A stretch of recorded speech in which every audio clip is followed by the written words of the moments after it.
Once you're ready to select a game and draft, you simply click on the draft button and you'll be taken to the draft screen.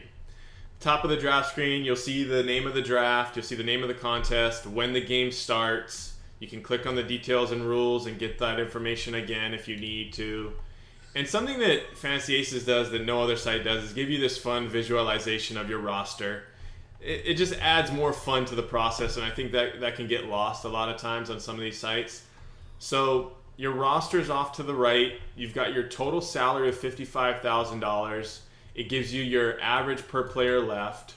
You can see Fantasy Aces has a 2 quarterback system. They also have a kicker and 2 flex positions. So that's also different than a lot of the other websites. And they're not afraid to be different, and they've been one of the more innovative sites online in coming up with new rosters and coming up with new ideas.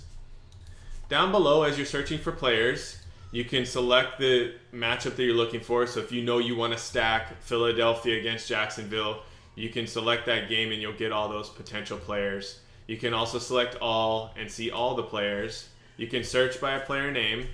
You can select by a certain position. And you can use your scout list, which is the list that you create under Scout, which is their personal tool for helping you draft. I don't have anything added to my Scout tool right now, so nothing displays there.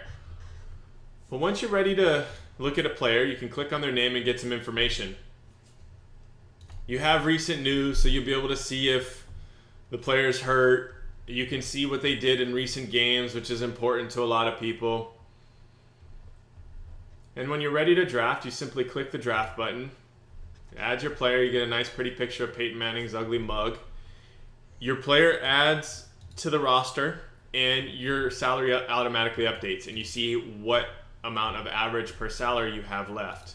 If you want to add additional players, you simply go through the process and fill up your roster. And as you fill your roster up, you'll see it populated on the right hand side. And at any time you can save your roster, which is really nice, come back to it, and once you fill out your total roster, you simply click Save My Roster. You can go to edit it. You can go back to the lobby. You can see who you're playing against, and you can export your lineup and play around with your lineup in another format if you wish. You can come back to this lineup at any time up until the game starts. So you're not locked in.